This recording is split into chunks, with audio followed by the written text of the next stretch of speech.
If you just said, I'm purely just going to invest in property and I'm going to be a billionaire in 10 years, it won't happen. If there's one thing you should try and own, is your home. My rebuttal to that would be, what's your thoughts on property investment in the current market? Property is a great asset, but I got finessed, man. I must have been the cheapest person she's done business with.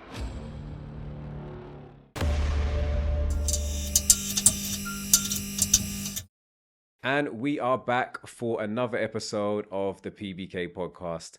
Each and every week, we are joined by an amazing guest. This week, I have to double down, extra amazing. Franklin, Asante, how are you doing? I'm good, bro. Thanks for having me. How are you? I'm very well, thank you. I've seen you online for a while, introduced to you as the urban financer. However, for those that are not as familiar with you, could you just introduce yourself? I feel like if I introduce you, I might do you an injustice. No, I'm sure you do great. So I'm Franklin Asante, which is my birth name. The Urban Financier was a brand that I established maybe about 5-6 years into my career as a banker. I've been in wealth management for 16 years now. And I remember reaching a certain point in that journey when I realized that I had an insight to information, knowledge, contacts that my friends didn't have, my parents didn't have, my community didn't have. And so I had a decision to make at that point as to whether I kept that all to myself or I almost became a voice for the people to show them the perspective that actually you can earn reasonably well, live reasonably well without necessarily being a rapper, a musician, or an entertainer. Not to say there's anything wrong with those, but growing up, I didn't know that a private banker existed. I didn't know that wealth management was a thing. So when I discovered this, I couldn't kind of keep it to myself. So I thought, you know what, I'm going to create a brand, a platform that really educates more than anything else. So, it's not intended to try and tell people what to do, but I really try and encourage people just to think broader and beyond what they see immediately around them. So that's what led to the creation of Urban Financier, which, is a brand that I've enjoyed kind of, engaging with the community with for the last, 6-7 years now. And I think the community have really enjoyed it.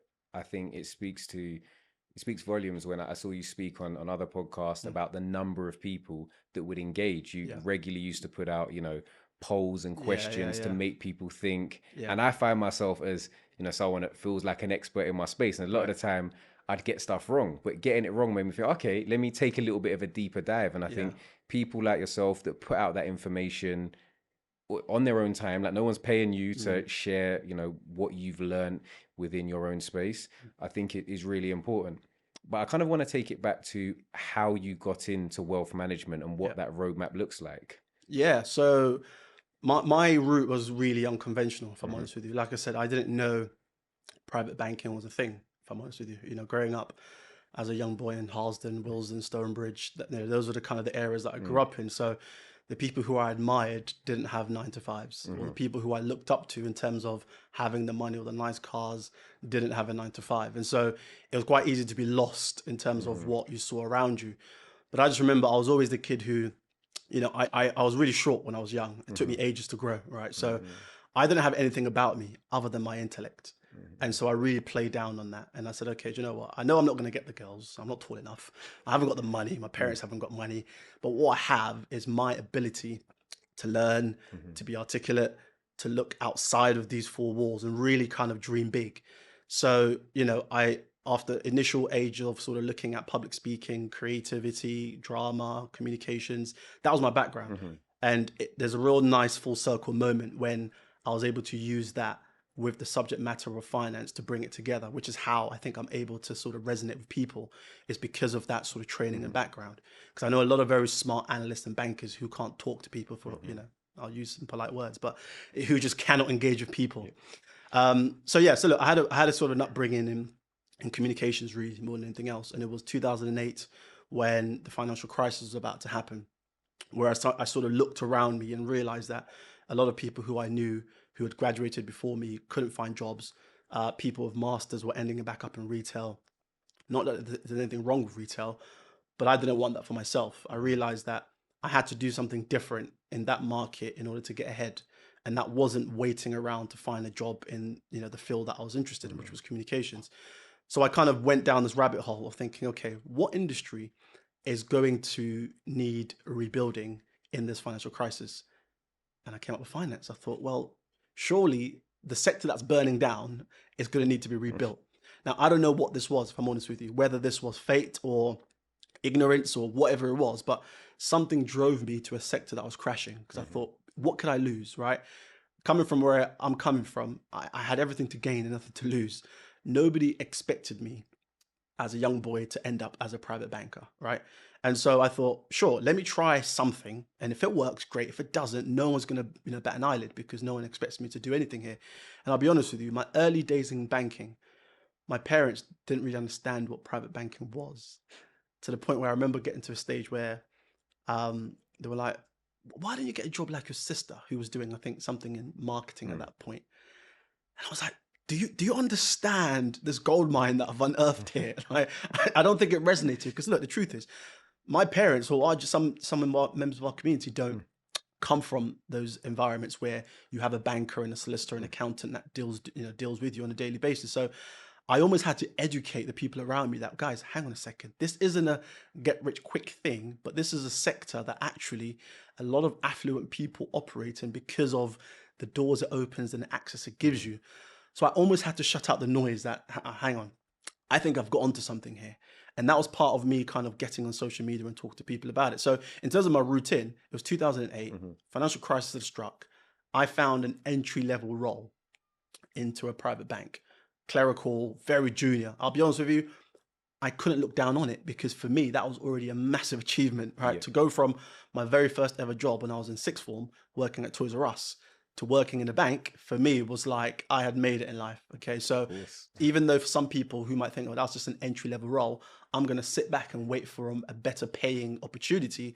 I was like, nah, I'm going in now while the house is burning down, and hopefully I'll be there when it's repaired. So, and that's exactly what I did. So I almost did a bit of a mini graduate scheme, if you like. So if you're a graduate, you get an intake. You normally have a rotation of 3-4 years in a business, and then you become regulated or you get your own portfolio, etc. The year that I joined, none of that was around because obviously a lot of the markets were, falling down. So I pretty much worked my way around this organization. I did all the jobs nobody wanted to do. I remember putting my hands up for every opportunity, and I just looked around me how comfortable everybody was, and I thought, they're not coming from where I'm coming from. So for me to even be here, I think that's, when we look at success stories, it's a common denominator that if you've come from different types of hardships or struggle, or just not being as comfortable, then you find yourself wanting to take more actions, take more steps, work that little bit harder because you know what the other options are. Whether it be what your friends are doing or for good or for bad, you see the access to the opportunity and you want to take, every advantage of what's been put in front of you. So getting into that space, you were already excited to be there, but was there a point where there was even more of a light bulb moment in the space of the potential of what could happen? Yeah, completely. So look, when you're in a bank or a private bank, for me, the top goal was to become a private banker and advisor. So I didn't start off as an advisor. I started off in a clerical role, just really understanding banking, right? And that was my aim. I was like, one day I want my own portfolio of clients that I can manage and look after, build a relationship with. And, I would observe some of the senior advisors in the business and think, oh, wow, okay, look how much impact they're able to make by finding clients, building a relationship, doing business with them, and adding value to this organization. And I thought, yeah, that's what I want to be. And so for me, that took me about 4 years before I got my first portfolio. And that was 4 years of me pretty much working like a crazy person, just like I said, doing all the jobs nobody else wanted to do.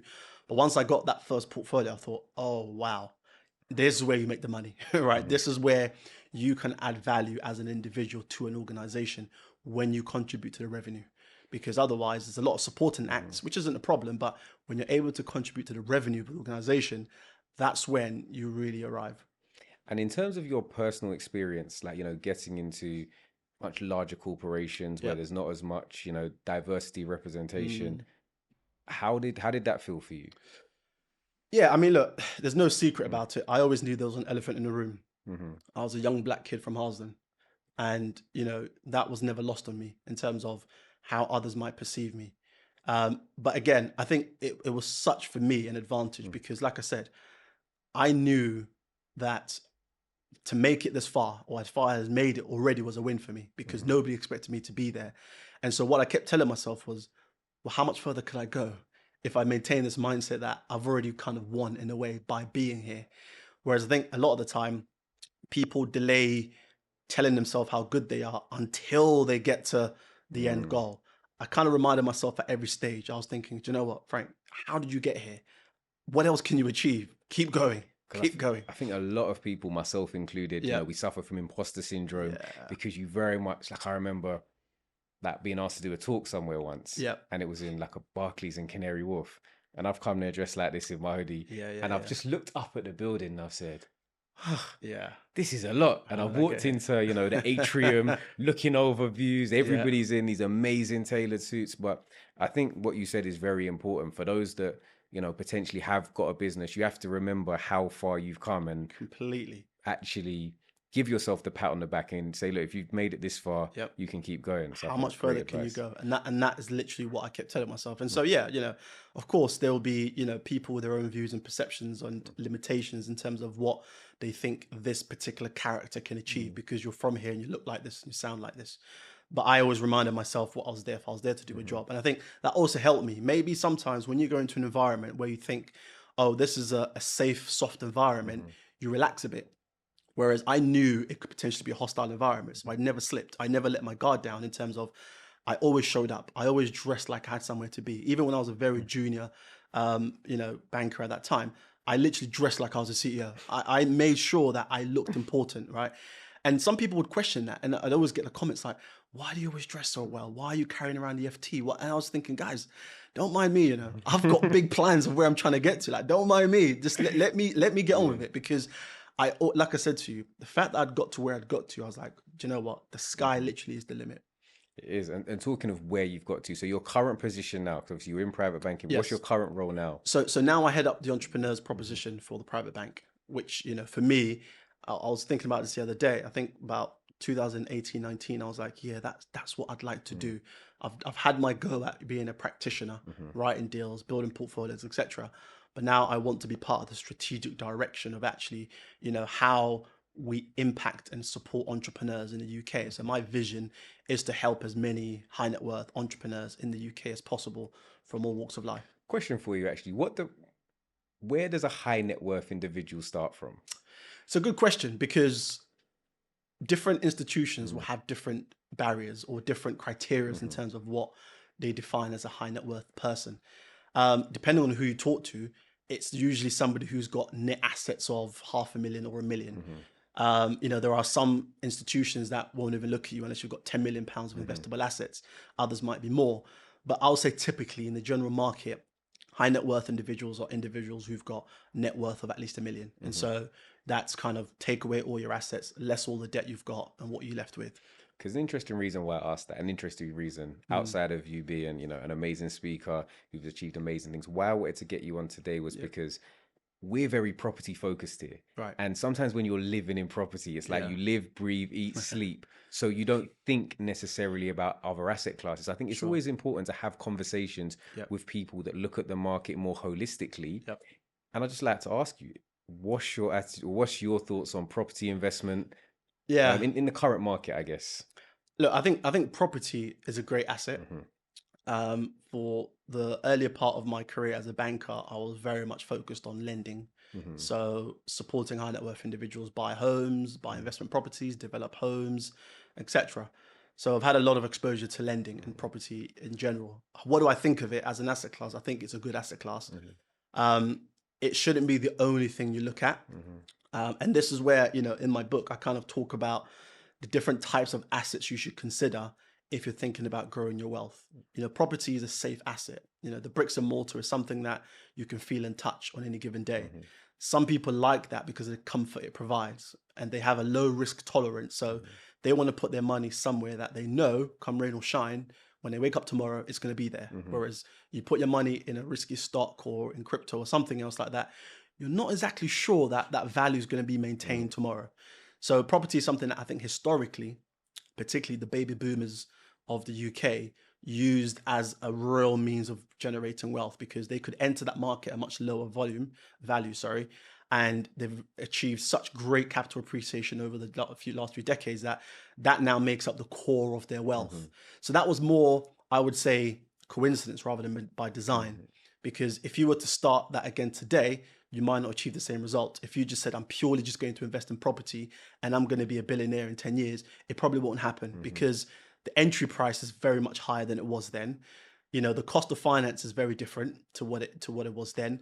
And also the demand for the types of properties that, you know, people trade are normally within a kind of affordable bracket. If you're looking at, you know, whether you're a developer, if you're a developer, for example, you want to build an asset that, you know, people are going to be buying up quickly. Exactly, yeah. That means you're not going to be building a 10 million pound house because the market of people who can afford that is much smaller. So you're going to try and focus on volume rather than complexity. And so how many of those do you have to do to ultimately get to that sort of big figure? So property is a safe asset. It's something that, you know, I did a post about this yesterday on my Instagram, actually. I've heard some people say, don't ever own the house that you live in because it doesn't aid your cash flow and it's kind of a bit of a waste. And my challenge to that is, if there's one thing you should try and own is your home. If nothing else, because of the fact that you don't pay any CGT when you sell it. And so for a lot of people, if you own nothing else but a property and you own it in the family for 30 years, if you do decide to sell that property at some point, you can sell that with all the gains you've made, no CGT. So my, I guess, like, rebuttal to that would be, and I think it depends on circumstance. And I always like to caveat with it's always going to depend on personal circumstance. But for me as a developer, like I've looked, and I said this in the previous episode, I've bought, I think, 3 homes to move into. Right. And all of the time then, but because it's my own home and I want it to be all singing and all dancing, I start to look at the build cost and I'm like, it's going to cost me 200,000. Yeah. Now it's going to cost me 400,000. Being self-employed or a business owner, you know, you're not necessarily, depending on the type of property, I know there's some amazing products, you're not necessarily going to be able to leverage that money. So if I've got £800,000, £1 million worth of equity, when I have to think of it is I have to think of, okay, what am I losing out on by having that money in the property? Yep. But I think it always depends on circumstance. Yeah, look, that's kind of almost the opportunity cost, right? Exactly. But you have to, and I'm always conscious of this when I'm talking to the community or the public, is that you have to understand what the lowest common denominator is. And not everybody knows how to use the value in their home to go generate a better return. If anything, that could be a risk they take by taking money out of their home that they've spent 20 years paying off their mortgage, go and gamble it on something and lose it. And now they've lost the money they've taken out and they now have got debt back on that property. So it works if you're an investor and you are property minded and you know that actually, rather than me leaving $500,000 of equity in this house, I'm going to leverage it, use that to go make a development or use that for a business opportunity and make twice the amount that I'm being charged in interest. So if you know how to use leverage, and again, I write in my book, it's absolutely brilliant if you know how to use leverage, but you have to know how to use leverage. Otherwise, it's... And I think that's what's really important for people like yourself that have been there, done it, and can explain very eloquently and very articulately. It's very important that you are actually visible on the socials, because otherwise there's a lot of people, unfortunately, that will put out stuff that's very clickbait, very snapshot. You should never do this, you should never do that. Correct.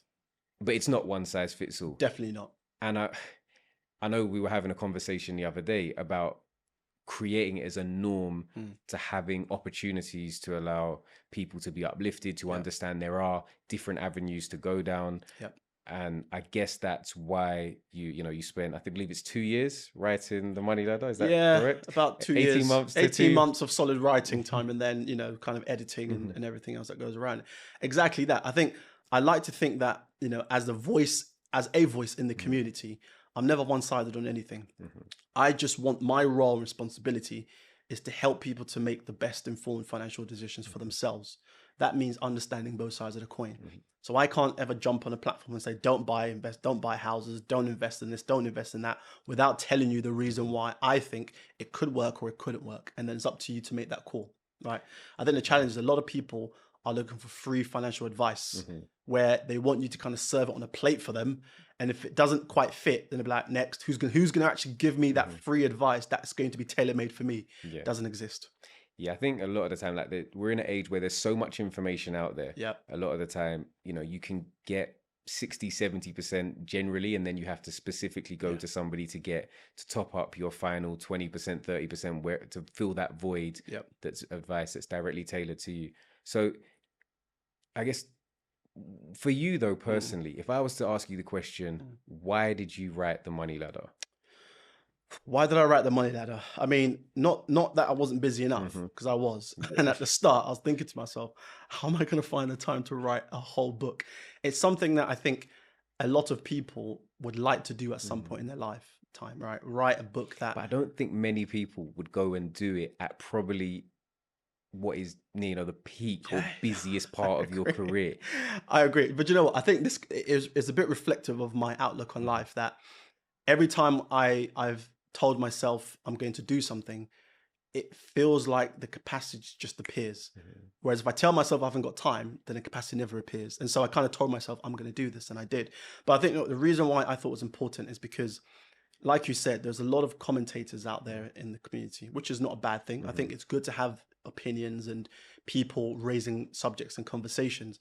But I was conscious that since I joined social media, I do some of these podcasts, and a lot of people take a lot of interest out of them and a lot of benefit.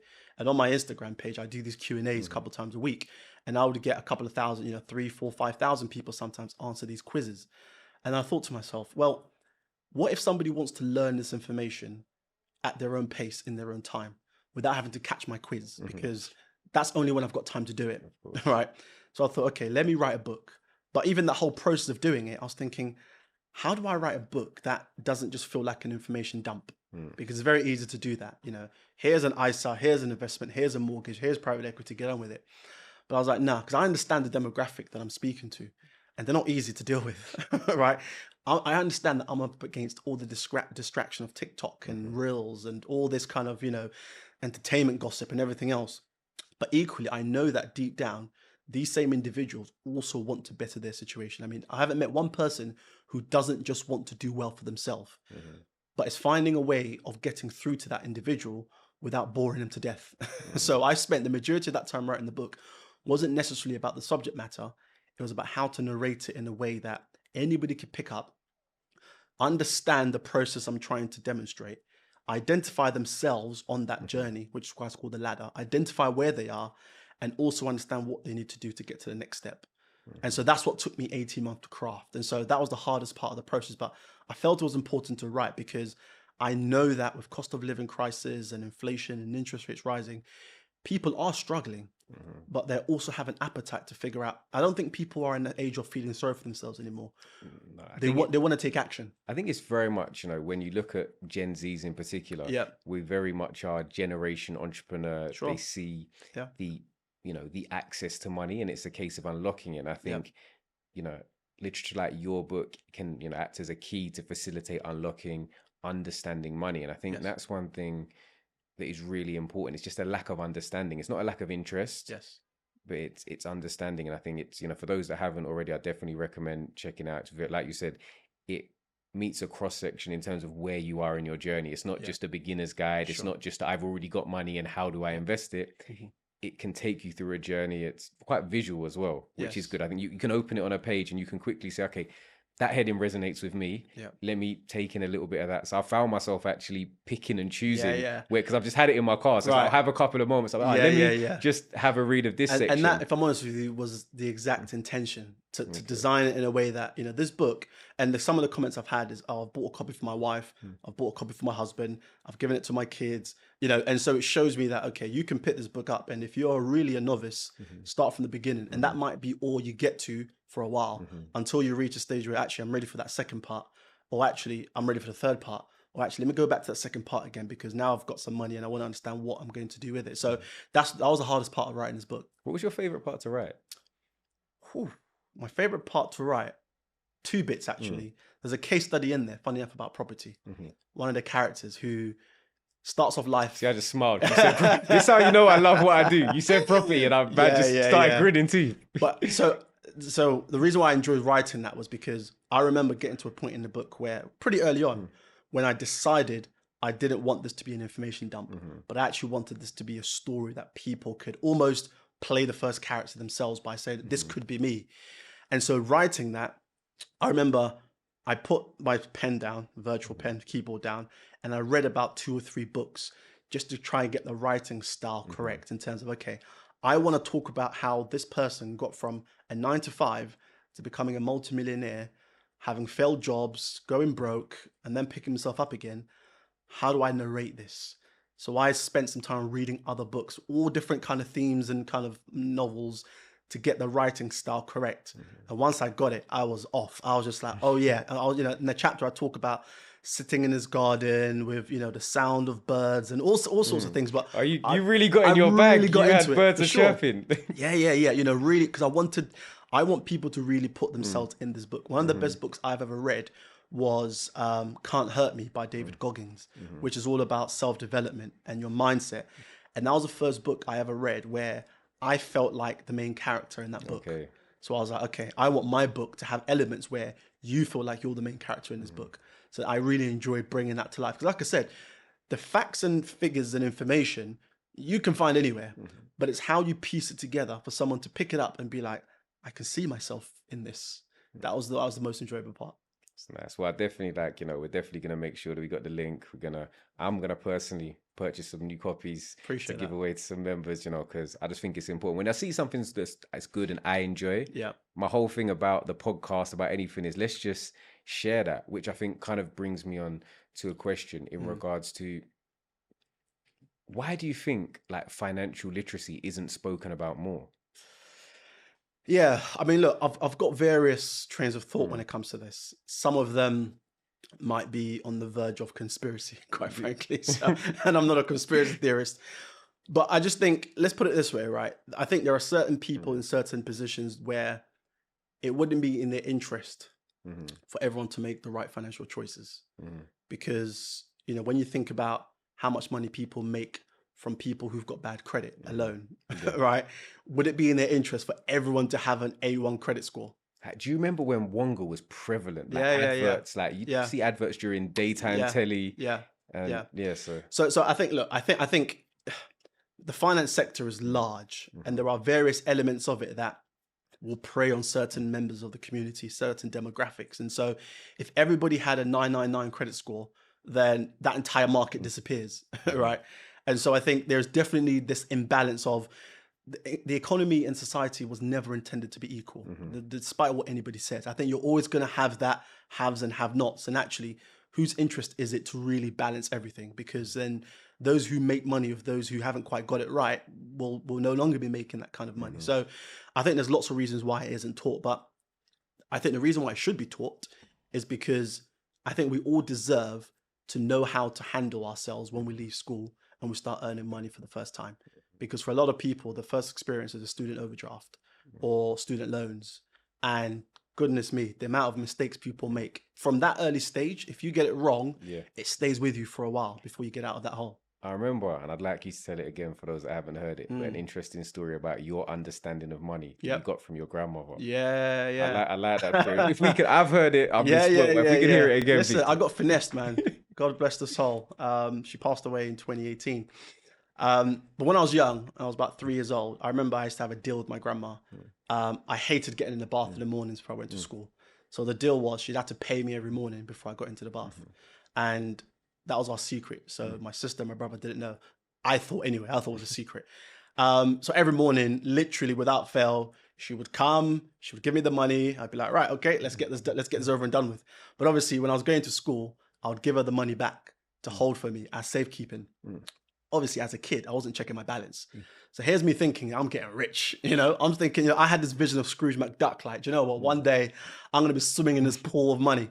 But now I realize that she was just literally recycling that same coin. So I must have been the cheapest person she's done business with, because she got me to take showers endlessly for one coin, right? But I write it in the book. It taught me something as I grew up, that never assume that your money knows how to take care of itself. Because your money needs you to take care of it until it takes care of you, right? And my ignorance was bliss. I assumed that, like I said, I was getting rich somewhere, but I had one coin that got me to take a shower every day, and I never checked my balance.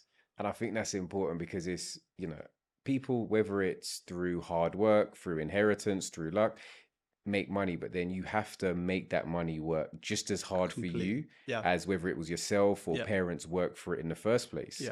Which is why, like, people like myself and that are in my industry are in property.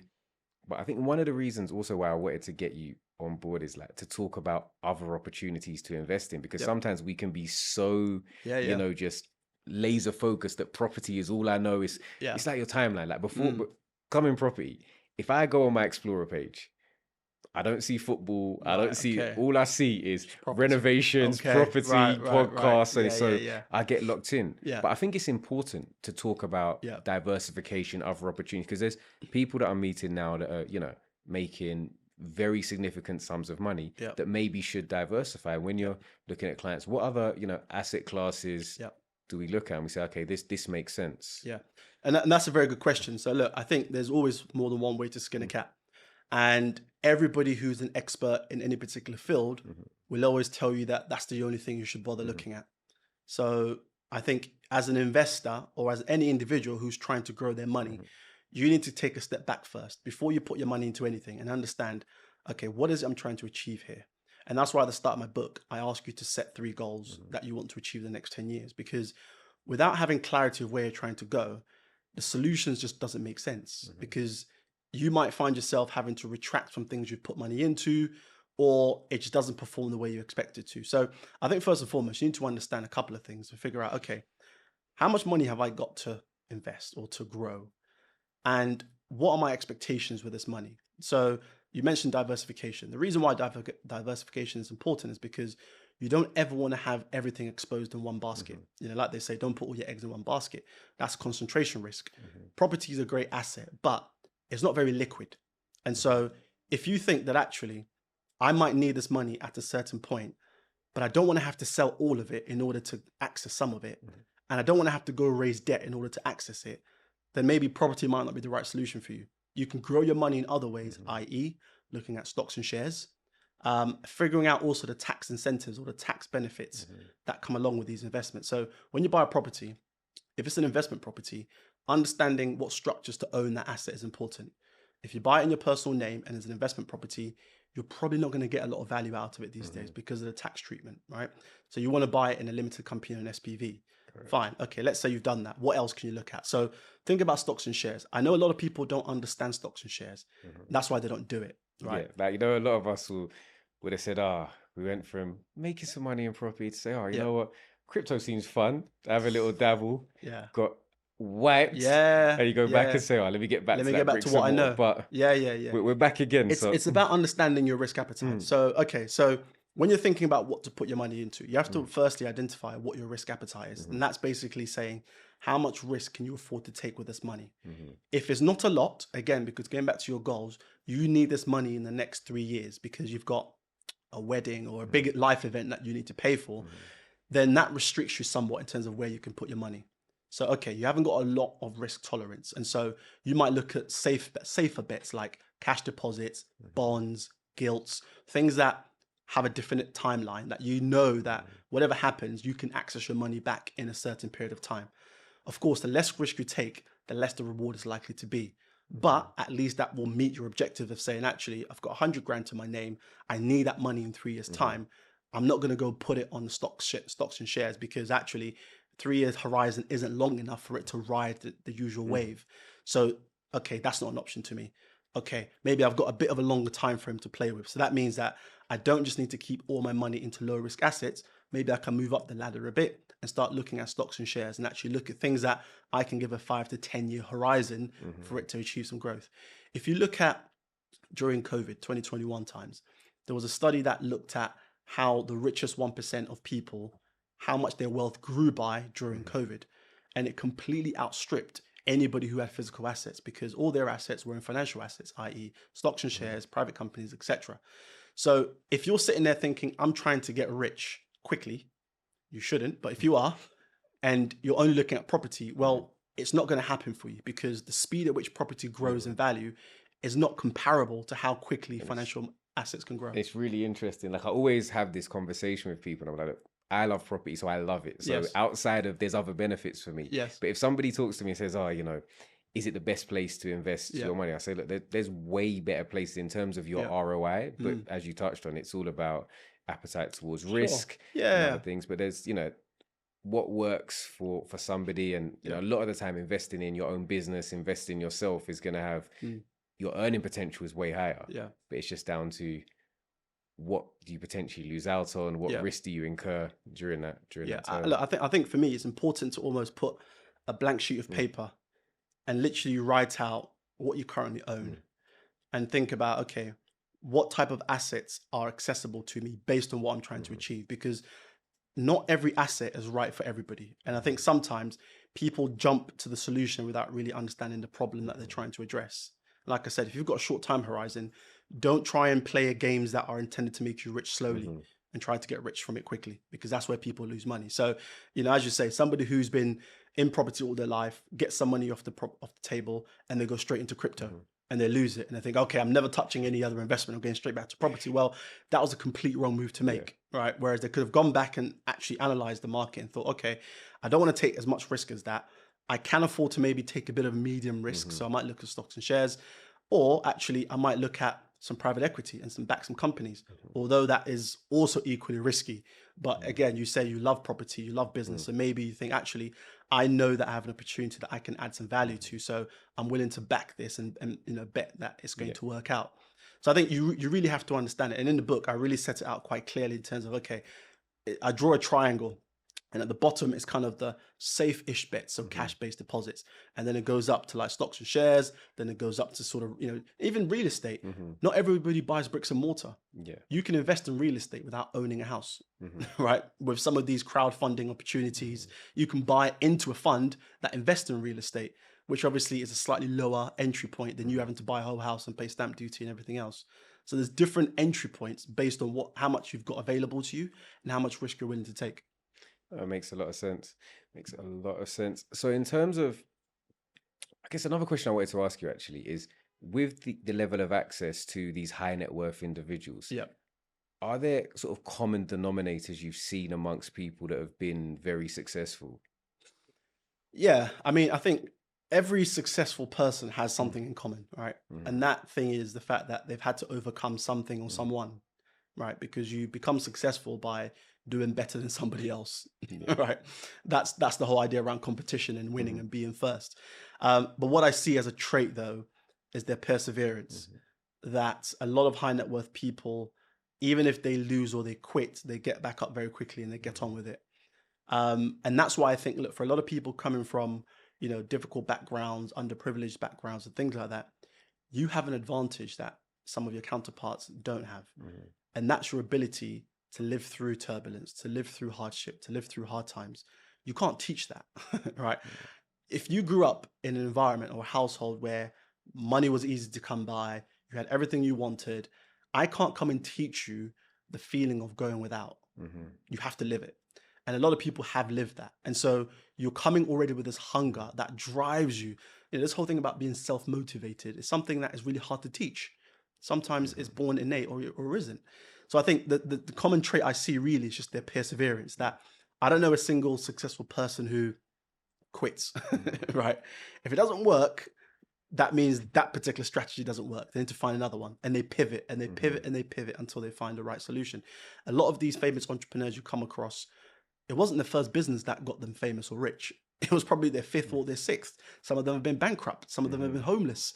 So there is that common theme that, you have to be prepared to overcome some challenges. And unless you're willing to do that, then I don't think you'll find success. Makes a lot of sense. And I think from doing these podcasts, like I get to speak to a lot of people like yourself that have been successful in their own field. And one thing that I find is people that actually take the time to do personal analysis.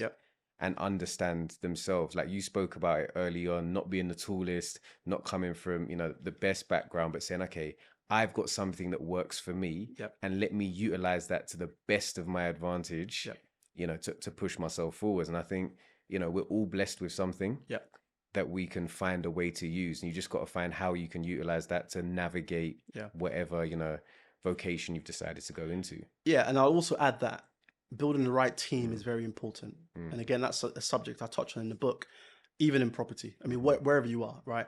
I think excessively in property. Because, we try and do everything, but you can't be a solicitor, an architect, an accountant, a structural engineer. And the relationships you build around you can either make or break you. And if you find the right team, even as a property developer, getting the right finance, finding the right solicitors, finding the right agents, people who will bring you in on deals, all of that can make your life very easy. Or without it, it can be very difficult. And so whatever vocation you choose, who are the people you need in your team? And in the book, I talk about it from the angle of an athlete. On game day, you might only see the athlete, but leading up to that, who are the team around them? You know, the physio, the nutrition, the manager, you know, whatever, the agents. There's a whole swarm of people around one individual, but on game day, you only see that one person. I don't see why we're any different, right? In terms of if I'm trying to get from A to B, who do I need to have around me? So when we talk about networks, I'm not a big fan of creating networks for the sake of it. You have to have people around you who genuinely you can offer value to, and they can offer value back to you in return. But often you have to be willing to offer value first, right? That's how you get into the good books of people. Think about if you have an opportunity and you think, I need somebody to join me in this opportunity. The first person you'll think of is somebody who's given you some form of value in the past, not somebody who's just taken off you, right? And so if you want to get yourself into that mind frame of other people so that they think of you when an opportunity comes, you have to be selfless. You have to be selfless to the point where be happy to make a friend and actually message them out of the blue and say, hey, how's it going? Anything I can help with, and not expect anything back. But when they come across an opportunity, you'll be like, you know who's really useful? It's that guy. He always just checks in randomly. Let me give him a call, right?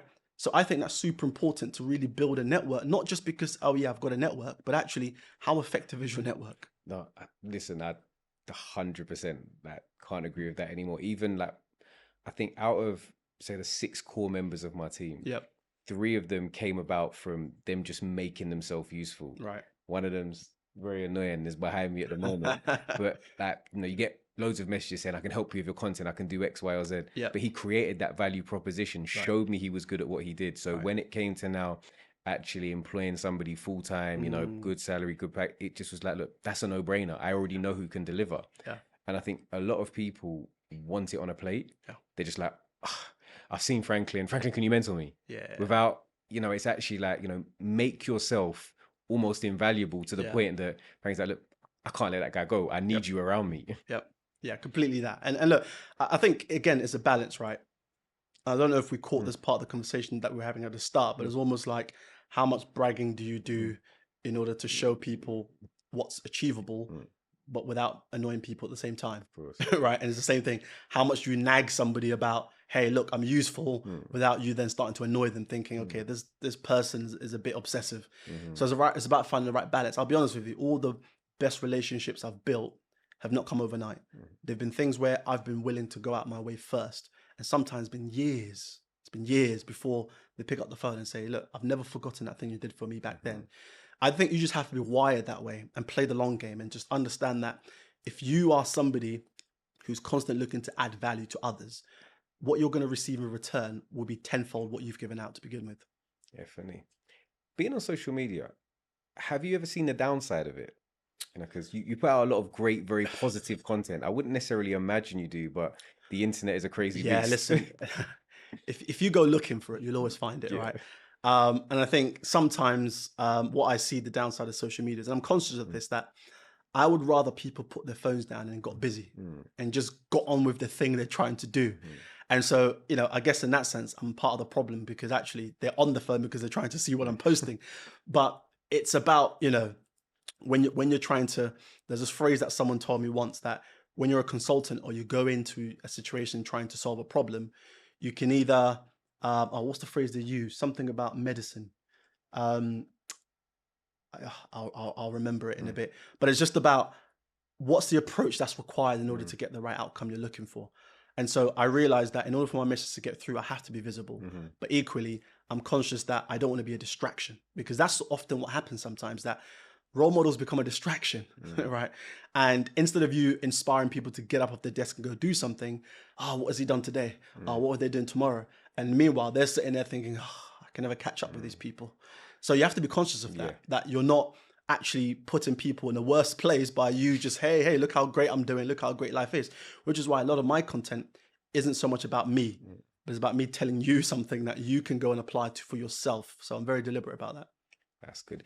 Talking of you telling us something as the property people that are investing, Yeah. What's your thoughts on the market, particularly in interest rates? Where do you think they're going to go? So I think interest rates are likely, well, we hope, to come down at some point this year, with you know, inflation looking like it's at least calmed a bit. Of course, we've got the general elections later this year, which might throw some turbulence into things. But I think the direction of travel is that we expect interest rates to level out later in the year, which then brings a buying opportunity for people. Personally, I've seen quite a lot of movement still, even in the last few months, where interest rates have been higher than where people would naturally want them to be. Good stock is always in demand, regardless of what interest rates are, right? So if you're trying to buy something which ticks all your boxes and meets all your needs, don't sit on the fence thinking, oh, this will be here in 6 months' time when interest rates come down, because there are probably 10 other people thinking the same who are willing to just take the punt now and go get it, right? So I think a lot of people miss out on opportunities by sitting on the fence thinking, surely nobody else wants this. Yeah. Good stock always goes. No, definitely. We saw loads of examples, particularly like during the COVID thing, when everybody was a little bit more apprehensive. Yep. And, you know, some people were saying, okay, I'm not going to buy, I'm going to wait until X period of time. And there's always going to be a give and take. So whether it means interest rates have dropped, but then prices have gone up, or interest rates have gone up, but prices have come down, you're never going to get to win on both sides. Correct. You've got to kind of, I think it's almost another medicine analogy, but you've got to choose your poison. You've got to choose it completely. And I always say there is never a perfect time to buy a property. Apart from sort of 30 odd years ago. Well, yeah, sure. But as an even then, what I mean by that is... I mean, for us personally, if someone would say perfect time for us 30 years ago. Oh, yeah, that's more kind of a perfect time period. Yeah. But I'm talking about in day-to-day life, the perfect time for the seller is not the perfect time for the buyer, if you see what I mean. Right? So therefore, it's never a perfect marriage. Somebody has to take an L somewhere, in the sense of, if I'm a buyer and the seller's desperate, I'm going to try and get a good deal. If I'm the seller and I've got hundreds of people interested, then some buyer's going to take the L because they're going to have to overpay. Yeah. So there is never a perfect storm. It's kind of, you know, it's good for you, it's good for them. If it's good for you, it's not good for them. You have to, as the buyer, strike when the time is right for you. And if you've done all your pre-checks to make sure that you're buying an asset that you want to have in the right location, if it's for investment purposes, can you add value to it in the right places? Is the value you're looking to add something that's actually required in that location? You know, if you've done all the right checks and balances, go for it.